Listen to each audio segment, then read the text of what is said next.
전체 제목은 잃은 자를 찾으신 주님이라고 할 수가 있겠습니다. 15장 전체 세 가지의 내용이 나오는데 잃어버린 양의 비유, 또 잃은 드라크마, 또 잃어버린 아들, 이 세 종류의 잃어버림에 대해서 주님께서 교훈하고 계시는데요. 바로 우리 누가복음의 그 중요한 주제가 바로 잃은 자를 찾아 구원하러 오신 예수님이라는 것이 이 누가복음의 주제입니다. 오늘 주님께서 오신 그 목적에 대하여, 또 잃은 것이 무엇이며 또 어떻게 돌아오는가, 그리고 찾았다라는 것은 무엇을 의미하는지, 또 잃어버린 상태에 있었던 그 영혼은 자기 자신을 어떻게 생각해 왔고, 또 아버지의 생각과 또 주인의 생각과는 어떻게 다른지, 이런 것들을 이 본문에서 얘기하고 있습니다. 사람은 각자 자기의 생각 속에서 모든 것을 판단합니다. 특별히 잃어버린 그 영혼들, 잃어버린 자기 자신, 잃어버린 인생, 자기 자신을 비참하게 여기고 가치 없이 여기고 나는 아무것도 아닌 것처럼 여겼던 자기 자신을 아버지는 어떻게 여기는지, 사단은 그런 것들을 어떻게 가지고 속이고 있는지, 이런 것들을 15장 전체를 통해서 우리가 알 수가 있게 되는 거죠. 자, 먼저 15장 1절에 보면은 예수님의 가르침인데요. 모든 세리와 죄인들은 말씀을 들으러 가까이 나옵니다. 그러나 바리새인들은 이것에 대하여 불만을 갖습니다. 세리와 죄인들은 예수님의 말씀을 듣고 싶어하고, 또 이 세리와 죄인들에게는 예수님 말씀을 들을 때 어떻게 써요? 이 감동되는 말씀이었다는 거예요. 그들을 끌고 그들의 마음을 움직이고, 그들로 하여금 저거는 정말 내가 꼭 들어야 될 말씀이었구나 라고 하는 이런 메시지였는데, 반면에 자기가 스스로 의롭다고 생각하고 자기는 깨끗하다고 생각하는 바리새인과 서기관들은 예수님의 말씀에 감동받기보다는 계속 꼬투리 잡고 예수님의 말씀을 거절하고 그렇습니다. 우리도 가끔 보면은 그런 생각을 합니다. 내가 예수님 당시에 태어났었다면은 아마 나도 예수님께서 직접 말씀하시는 그 음성을 듣고 그러면 얼마나 정말 놀라울까, 얼마나 감사할까. 그런데 그거는 내 생각일 뿐이죠. 내가 만약에 바리새인으로 태어났었다면 어떻게 됐겠어요? 예수님 죽이려고 쫓아다녔겠죠.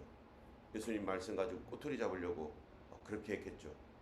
예수님도 꼬투리를 잡히고 예수님도 사람들에게 비난을 받고, 그거는 예수님 잘못입니까? 아니면 그 사람 잘못입니까? 바로 그 사람 잘못인 거죠. 누가 하나님의 말씀을 비난하며 누가 하나님의 말씀을 무시할 수가 있겠습니까?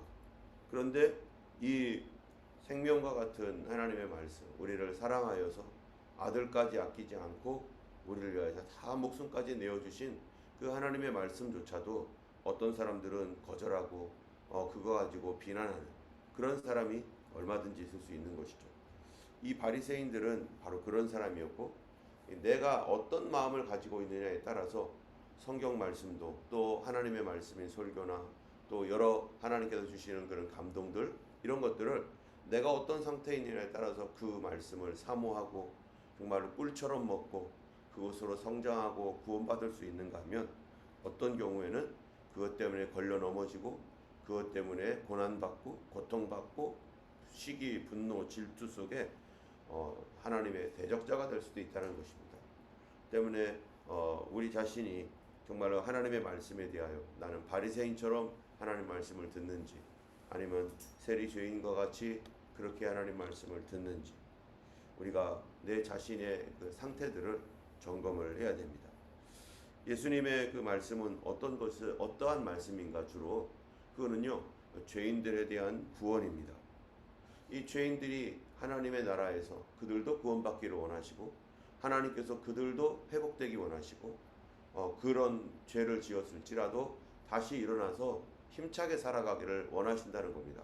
그러나 바리새인들은 그 죄인의 구원에 관하여서 바리새인들이나 이러한 그 서기관들은 별로 좋아하지 않는 거죠. 왜 좋아하지 않습니까? 바로 그들은 죄를 짓고 용서함 받아서 구원받는 그것은 부당하다고 생각하겠죠. 왜냐하면 자기 자신은 깨끗하게 살려고 노력하고 있고 율법을 지키려고 노력하고 있는데 그런데 저 사람들은 죄 실컷 짓다가 하나님의 구원에 이른다는 게 말이 되느냐 뭐 이런 생각을 할 수 있습니다. 역사적으로도 성경에 펠라기우스라고 하는 사람과 또 어거스틴이라고 하는 사람이 서로 대립을 했었어요. 이 어거스틴이라는 사람은 방탕한 사람이었습니다. 이 사람은 그래도 공부도 많이 했고 그렇지만 자기 안에서 이 진리에 대한 갈급한 마음이 사실 있었습니다. 진리가 무엇인지 찾고 그래서 이 사람이 마니교에도 입교를 해서 거기에서 진리를 찾아보려고 했는데 마니교 스승이 자기가 질문했던 그런 질문들에 대하여 정말 가슴 시원하게 그런 대답을 해주지도 못하고 있고 그러는 가운데 자기의 삶은 또 방탕했습니다. 왜냐하면 마니교 자체가 잘못된 그릇된 교리를 가르치고 있기 때문이에요.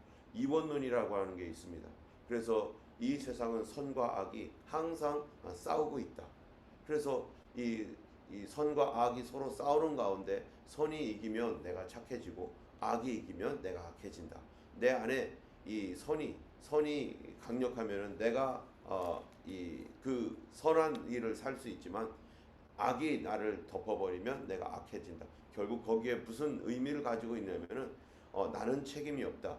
내 안에 있는 악이 이겼기 때문에 내가 이렇게 방탕하게 되고 내가 이렇게 사는 것일 뿐이지 내가 잘못해서 된 게 아니다 라고 하는 식의 사고방식을 갖고 있다 보니까 그런 마니교회에 있었던 사람들은 그냥 그렇게 살아가는 것도 전혀 문제가 없이 그냥 막 살아가는 거죠. 그런데 자기의 철학적인 고민 가운데 도대체 악은 어디서 왔으며 왜 악은 존재하고 있는지 뭐 이런 것들에 대한 막 고민들을 하는데 이 마니교 아주 유명한 마니교 스승이 왔었을 때 그에게 대해서 답변을 못 해주는 거예요. 그러다가 이 사람이 이제 생활이 방탕하다 보니까 사생자도 낳고 그냥 이렇게 막 방황하면서 살고 그러면서 학교에 가서는 또 강의하고 자기의 철학을 강의하는 거니까 자기 삶과는 전혀 무관한 거죠. 그러니까 가르치는 사람이 깨끗하지 않은 상태에서 그러나 고민하는 가운데서 이런 삶을 살고 있었던 사람이 어느 날 암브로시우스의 그 설교를 들으면서 바로 이 다윗이 회개하는 그 장면, 자기도 다윗과 같구나. 그러면서 이 밧세바를 범했던 그 죄에 대하여 다윗이 고통받으면서 하나님께 부르짖고하는 이러한 그 내용들에 그가 감동을 받기 시작을 했어요. 그러면서 그 사람이 점점 변화되면서 이제 예수 그리스도를 구주로 고백하는 그러다가 그러한 그 삶으로 점점 가는데 이 모든 과정 가운데 어느 날 결정적인 하나님의 말씀이 들려온 거죠.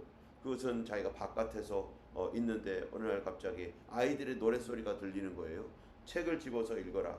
라틴어로 책을 집어서 읽어라 라고 하는 그런 노래를 하는 그 아이들의 바깥에서 노는 거를 들으면서 갑자기 그게 하나님의 음성으로 들린 거죠.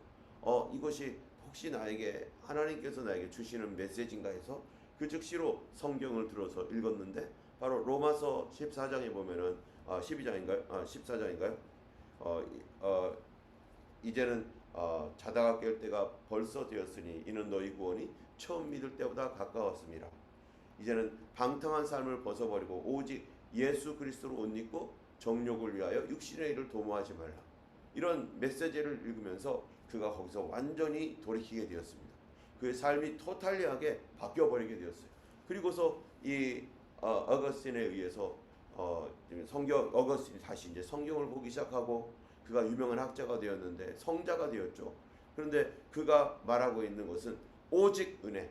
하나님의 구원은 우리의 그 어떤 의로움에 의한 것이 아니라 하나님의 놀라우신 그 은혜. 이 죄인인 이 나를 용서해 주신 그 하나님의 은혜는 내가 선을 행했거나 내가 어떤 고민을 했거나가 아니라 어느 날 찾아오신 하나님의 전적인 은혜로 말미암아 내가 구원을 받았다. 그래서 구원은 이 인간의 어떠한 노력에 의해서 일어나는 것이 아니라 오직 하나님의 은혜로 아무도 자기의 노력과 행위로는 구원받을 자가 아무도 없다라고 하는 것들을 정말로 하나님 말씀과 자기의 그 경험을 통해서 자기가 구원받은 경험을 통해서 그렇게 이 오직 은혜라고 하는 이 하나님의 진리를 발견하게 되었고 그것을 사람들에게 주장하게 되었고 많은 사람들이 그 말씀에 은혜를 받고 돌아오게 되고 방탕했던 사람들도 나는 이렇게 살다가 죽지 뭐 나 같은 인간을 하나님이 어떻게 좋아하겠어. 나 같은 인간은 아무런 자격도 없어. 나는 그냥 이러다가 죽을 거야 라고 했던 그러한 사람들이 아 나에게도 소망이 있구나.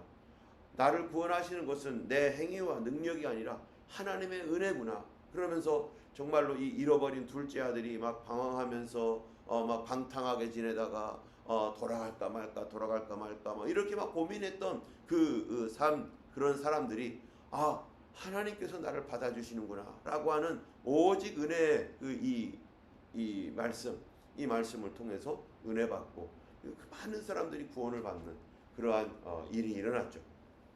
그런데 반면에 펠라기우스라고 하는 사람은 이 사람은 어렸을 때부터 좋은 가문에서 잘 자랐고 크리스천 가문에서 자라면서 자기 자신을 수도사가 되었는데 자기 자신을 어떻게든지 깨끗하고 정결하게 살기 위해서 노력을 많이 했던 사람입니다. 그러다 보니까 이렇게 자기가 깨끗하고 거룩하게 살려고 노력하는 사람의 그 마음은 참 대단하고 훌륭한 마음이잖아요. 어떻게든지 믿음으로 살까? 어떻게 하면 하나님 뜻대로 살까? 그러다가 어떻게 하면 죄를 안 짓고 거룩하게 살까? 그래서 수도원에 들어가가지고 수도사로서의 어떤 삶을 살아가는데 그러다 보니까 이것의 단점이 뭐냐면은 바로 자기 의에 빠진다는 거예요. 다른 사람들 정말로 똑바로 살지 못하고 하나님 뜻대로 살지 못하는 그런 사람들을 일일이 다 판단하기 시작하는 거죠. 저 사람은 왜 저렇게 사느냐? 노력을 해야지 왜 저런 식으로 살고 있느냐? 계속해서 안 되면 될 때까지 애쓰고 힘쓰고 노력해야 되는 건데 왜 그러냐면서 이 사람들이 죄인들이나 또 연약한 사람들을 정죄하고 저렇게 살면 안 된, 본인은 그렇게 살 수 있는 그러한 그 환경과 그런 조건들 그리고 그런 마음들, 어떤 사람들은 처음부터 이렇게 어떤 강한 마음을 갖고 있는 사람이 있죠. 그래서 자기가 결심하면은 무슨 일이 있어도 하는 사람이 있어요. 그런데 어떤 사람은 자기가 결심해도 안 되는 사람이 있어요. 그 하나님의 구원이라고 하는 것이 어떤 것인가? 바로 자기가 결심해도 안 되는 연약한 마음, 연약한 그 환경 속에 자라나서 그렇게 찌그러지고 무너진 그런 사람들은 그러면은 돌아올 길이 없는 건가?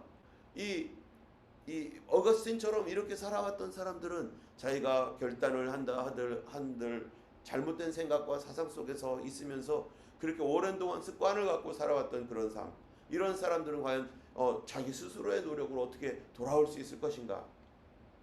그런데 이 펠라기우스는 오랜 동안 수련의 과정과 뭐 이런 거를 통해서 경건의 생활을 하면서 그 자기 자신을 이렇게 복종시켰던 어떤 그런 그 삶을 살고 있었습니다. 그러다 보니까 어거스틴의 그러한 오직 은혜, 하나님 우리가 구원받고 정말로 하나님 나라 백성 되는 것은 사람의 노력이 아니라 하나님의 오직 전적인 은혜다. 우리는 다 잃어버린 존재로서 그러한 오직 하나님의 은혜만이 나를 구원하신다라고 하는 이러한 그 메시지를 주로 전했는데 펠라기우스는 아니다. 우리가 노력해야 된다. 우리가 절대적인 노력이 필요하다. 그래서 우리 노력을 통해서 하나님이 가상하게 보셔가지고 우리에게 은혜를 베푸신다. 자기의 생각은 그런 거였었어요. 자기는 그렇게 살아왔었던 거예요. 그리고 자기의 형편에서는 그게 어느 정도는 가능했었다라고 생각을 합니다. 이 펠라기우스라는 사람 나쁜 사람은 아니었겠죠.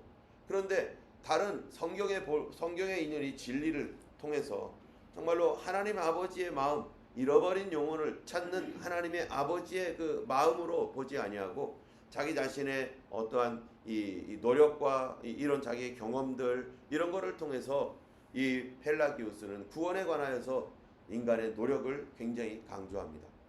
그래서 이 두 가지가 초대 교회에 서로 사실은 이게 대립을 해왔어요.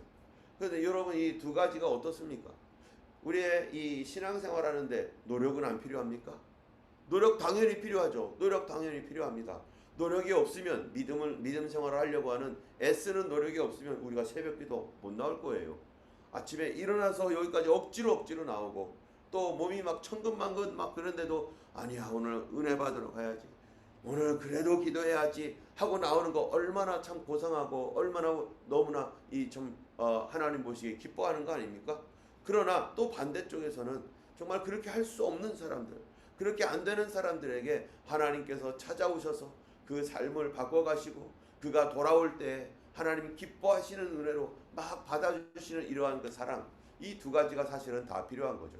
그러나 구원에 관한 진리에 있어서는 어거스틴이 100% 절대적으로 맞잖아요. 내가 내 안 믿는 사람들이 어떻게 예수님 믿기로 작정을 할 수 있고 그가 주님께로 돌아올 수 있단 말입니까? 만약에 펠라기우스식이라면요, 교회에도 저기 절처럼 수당 만들어 놓고 그렇게 해야 될 거예요. 그러나 그게 아니죠. 우리가 대부분 간증을 보면은 세상에서 방황하며 방탕했던 사람들이 정말로 나 같은 인간은 쓰레기야, 나 같은 거는 아무것도 아니야, 뭐 이렇게 살아갔던 사람들. 그래서 예전에 제가 아는 어떤 목사님의 자기 동네, 자기가 있었던 그 시골 동네, 조그만 뭐 도시였나 본데요. 거기서 노숙하면서 막 그냥 사람들을 막 맨날마다 이렇게 막 욕하고 막 찌린내 나고 막 그러면서 엉망으로 살았던 그 사람이 있었다는 거예요. 그런 엉망진창으로 살면서 그 스테이션 역전에서 이렇게 막 노숙하면서 사람들을 행패 부리고 이랬던 사람이 어느 날 보니까 이상한 이름이 자기의 이 찬양을 만들었는데 이 찬양 속에 이상한 이름이 있는 거예요. 자기가 그 사람의 이름을 알고 있었는데 그 사람 이름이 있는 거예요. 그래서 이 사람이 그 사람인지 아닌지 잘 몰랐는데 그 나중에 알고 보니까 바로 그 사람이 예수 믿고 변화되었는데, 그래서 그 사람이 쓴 찬양이 뭔가, 세상에서 방황할 때, 이 찬양을 쓴 사람이었어요. 그렇게 정말 인생 막장으로 살던 사람이 변화되어서 그렇게 이 그리스도께로 돌아왔던 그 사람 노력한 겁니까?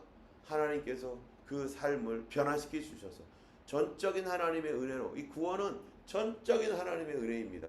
그런데 축복은 어떻습니까? 축복은요, 펠라기우스처럼 하나님 앞에 간구해야 됩니다. 하나님 역사하여 주옵소서. 주님 경건할 수 있도록 도와주시고 하나님의 축복받을 만한 사람 되게 해주세요 하면서 하나님 앞에 또 내가 기도하는 것도 정말로 필요합니다. 이러한 이 구원과 하나님의 축복, 이 두 가지가 우리의 삶에 너무나 중요한데요. 오늘 이 말씀은요, 우리의 삶의 구원이라고 하는 이 축복은 둘째치고 그 다음 얘기고, 구원이라고 하는 것들이 어떻게 이루어지는가, 그리고 이 구원과 축복이라고 하는 이 문제에 있어서 내 생각과 하나님의 생각이 얼마나 다른가. 여러분, 여기에 잃어버린 양 99마리, 잃어버린 양 한 마리와 잃어버리지 않은 99마리를 바라보는 그 주인의 마음, 이것이 바로 예수님의 마음, 하나님의 마음이죠. 이 잃어버린 사람들, 정말로 살면서 하나님께 잃어버려 있는 사람들은 자기 자신도 알아요. 내가 잃어버려졌다는 거, 나 홀로다, 나 외롭다, 그렇죠? 양 99마리 가운데 있었는데 어느 날 혼자 뚝 떨어져 있는 거예요. 그전에는 같이 기도하며 같이 찬양하며 함께 신방하고 함께 하나님과 정말 즐거이 동행했던 그런 때가 있었습니다. 어느 날 그런데 잃어버려졌어요. 어디로 갔지? 저 양들은 다 저기 있는데 홀로 떨어져 가지고 방황하면서 외롭고 고통받고 괴로워하고, 그런 사람의 심정은 어떻겠어요? 정말로 나는 이제 끝났구나, 나는 언제나 돌아갈 수 있을까, 아예 그런 생각조차도 하지도 못하고 있을지도 모릅니다. 그리고 희망을 잃어버립니다. 삶을 잃어버립니다. 기도도 잃어버리고 찬양도 잃어버리고 예전에 그 풍성했던 하나님의 모든 은혜 다 고갈돼 가지고 겨우겨우 목숨만 연명하고 있는 이런 상태. 그런데 그런 상태에 있는 영혼, 정말로 언제 죽어도 이상하지 않은, 항상 위협 속에서 이 늑대나 사자가 언제든지 덮칠 수 있는 그런 위협 속에서 홀로 있는 이 양, 여러분, 이 양이 자기 자신을 이제 잃어버렸으니까 인생 포기하고 이제는 나는 언제든지 죽을 수 있구나, 나 이러다가 언제든지 죽을 수 있구나 라고 하는 그러한 그 두려움 가운데 살아가고 있는 이런 양이죠.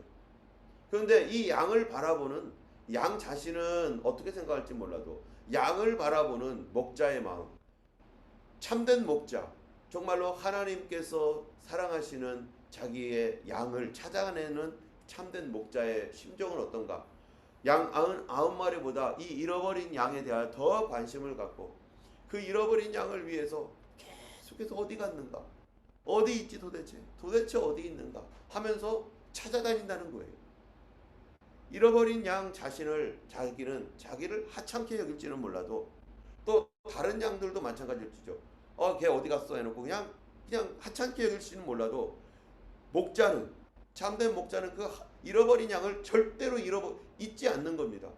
어디 있든지 어디 갔지 도대체, 어떻게 해야지 돌아올 수 있을까, 어떻게 해야 할까 하면서 그 잃어버린 양에 대해서 잊지 아니하고 그를 소중히 여기고 그가 돌아오도록 지금 뭐하고 있는 거예요?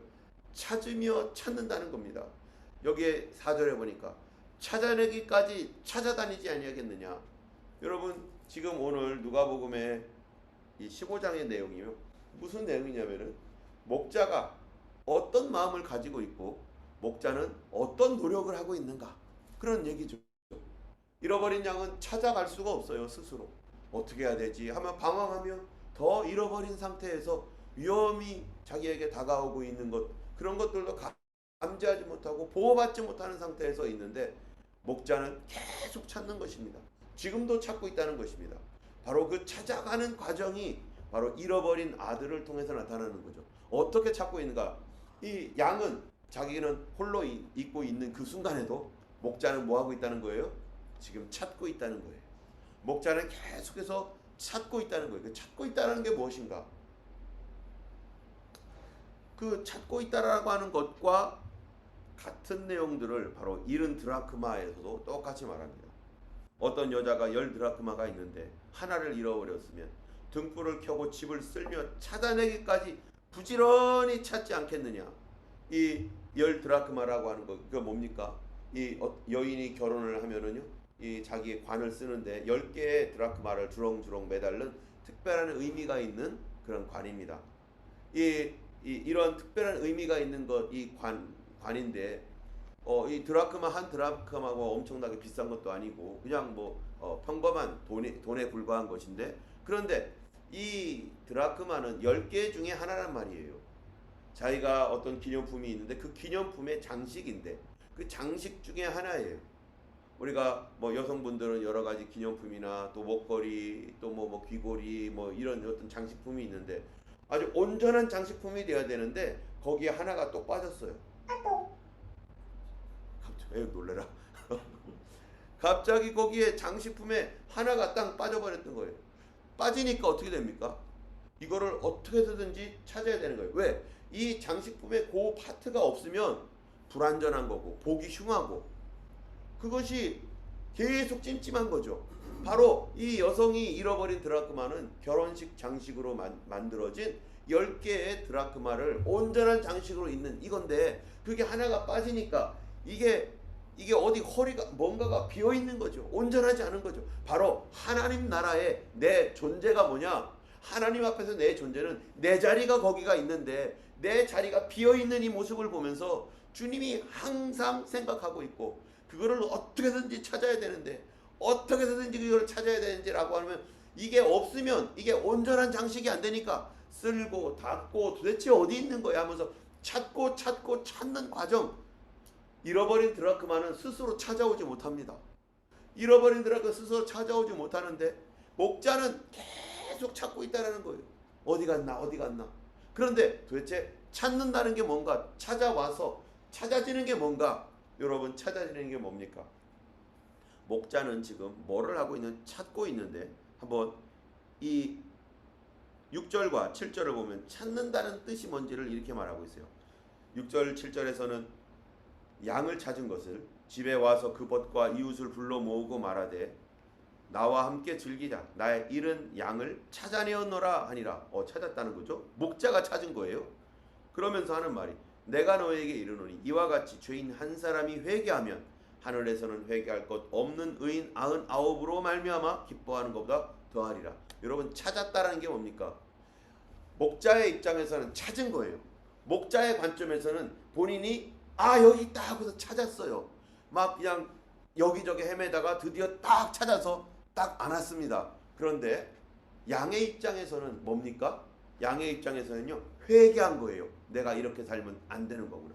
내가 더 이상 이런 식으로 살면 안 되는구나. 내가 다시 순종의 자리로 돌아가자. 내가 다시 기도의 자리로 돌아가자. 내가 다시 예배 자리로 돌아가자. 내가 다시 그 양들에게로 돌아가자 하면서 자기의 마음을 돌이켜 회개하는 것을 하나님의 입장에서는 찾아냈다라고 말하는 것이고, 죄인의 입장에서는 회개하는 것입니다. 드라크마에서도 마찬가지잖아요. 드라크마에서도 이 9절에 보니까 또 찾아낸즉 벗과 이웃을 불러 모으고 말하되 나와 함께 즐기자. 이런 드라크마를 찾아내었노라 하니라. 내가 너희에게 이르노니 이와 같이 죄인 한 사람이 뭐하면요? 회개하면 하나님의 사자들 앞에서 기쁨이 되느니라. 내 자신은 하나님께 너무나 소중한 존재이고 주님은 그를 결코 잊지 아니하고 계속해서 상황으로, 환경으로, 메시지로, 꿈으로, 환상으로 여러 가지로 주님께서 그에게 계속해서 메시지를 보내고 있고 그를 달래고 있고 그가 돌아오라고 계속해서 하나님은 언제든지 손 벌려서 열어놓고 있다는 겁니다. 그런데 이 문제에서 이제 이 잃어버린 드라크마, 잃어버린 양, 잃어버린 아들이 해야 될 게 뭐라는 거예요? 자기가 돌이켜야 된다는 거예요. 잃어버린 아들도 마찬가지입니다. 잃어버린 아들도 자기의 풍족한 재산을 가지고 나갔습니다.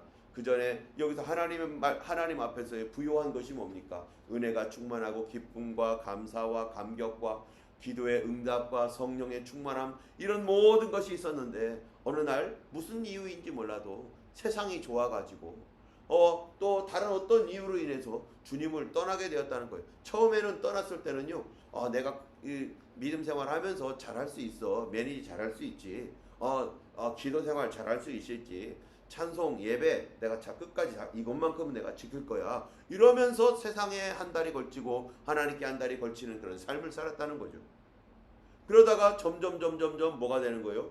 14절에 보니까 다 없앤 후에 13절 허랑방탕하여 그 재산을 낭비하더니, 여러분 뭐를 낭비하는 겁니까? 기도의 능력 낭비하고 찬송의 능력 낭비하고 예배의 능력과 그런 마음들이 다 낭비되어져 가지고 고갈되어 가고 있는 상태. 거기에다가 그것이 다 없어지니까 흉년까지 들어가지고 겨우 목숨만 연명하고 있는 상태. 이게 무슨 상태예요? 바로 잃어버린 상태. 기도도 잃어버리고 찬송도 잃어버리고 다 잃어버린 상태. 그런 가운데 돼지의 주염 열매 먹으면서 돼지치고 있는 거죠. 부정한 일도 하고 이제는 부정한 삶을 살아가는 거죠. 그러면서 그걸로도 안 돼가지고 이제는 완전히 하나님께로부터 오는 은혜의 공급이라는 것이 다 말라버렸어요. 이럴 때 이게 바로 뭡니까? 이 고난과 고통 가운데 있는데, 그런데 이 목자는 뭐하고 있는 거예요? 아버지는요, 계속 기다리고 또 참고 그를 위하여 기도하고 그에 대하여 절대 잊어버리지 아니하고 돌아오도록 하나님께서 이 삶이 이렇게 되어서 스스로 돌이켜 회개하고 올 수 있도록 하나님께서 그것들을 마치 아무것도 안 하는 것 같은 느낌일지라도 하나님은 지금 그 일을 하고 계시다는 거예요. 하나님은 그가 언제든지 돌아올 수 있도록 이러한 흉년을 통해서, 왜 하필 흉년이 됩니까? 이거 누가 준 흉년이에요? 그 아들 돌아오라고 주신 흉년이란 말이죠. 이 흉년과 어려움을 통해서 그가 막 내리누리고 막 어찌할 줄을 모르고 있는 상황에서 하나님은 일하고 계시는 겁니다. 그렇게라도 일하셔서 돌아오도록, 세상에서 돌아오도록.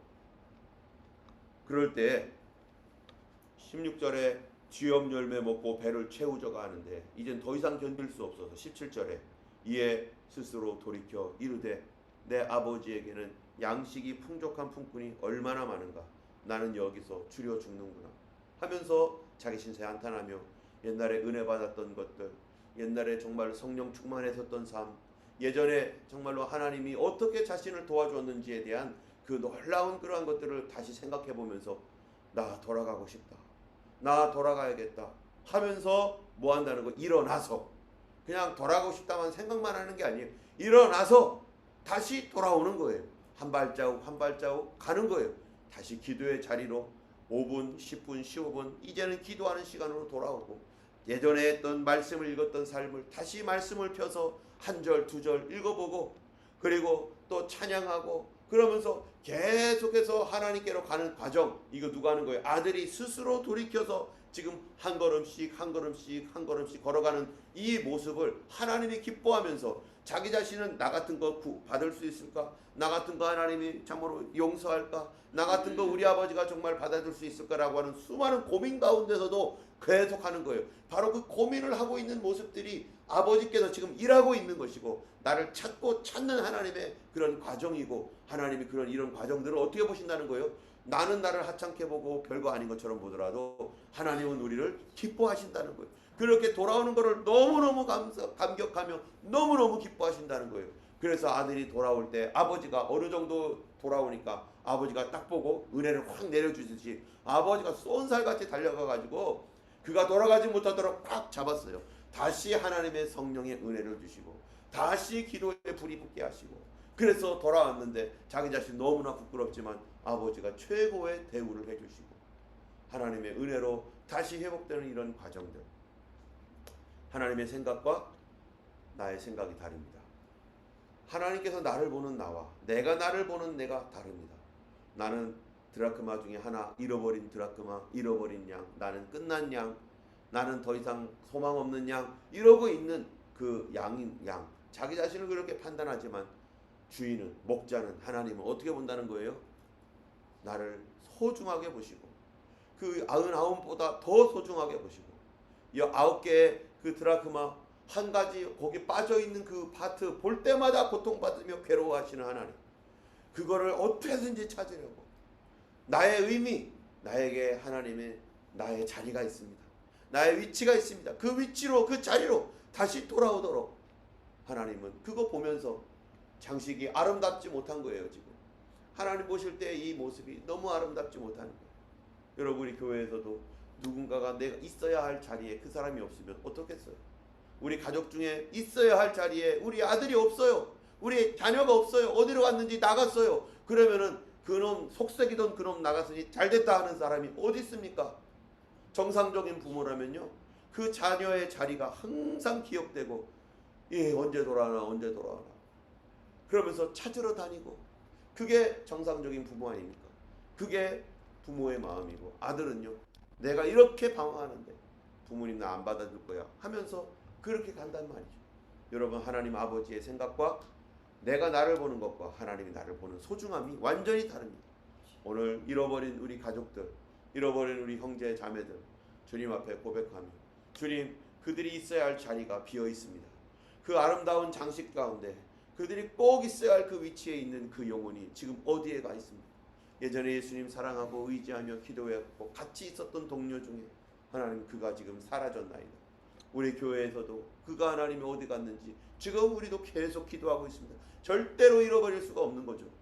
하나님의 그 은혜 가운데 오늘도 주님께서 잃어버린 양을 찾으러 오신 예수님, 그 주님의 은혜 가운데 우리가 다시 하나님의 은혜의 자리로 돌아와서 하나님의 나라와 영광을 위해서 우리가 모두가 다 아름답게 쓰임받을 수 있는 우리 모두가 되기를 원하고, 우리 하나님께서 오늘도 성령으로 충만하게 부어주시도록 항상 기도하기 원합니다. 이 시간 기도하겠습니다.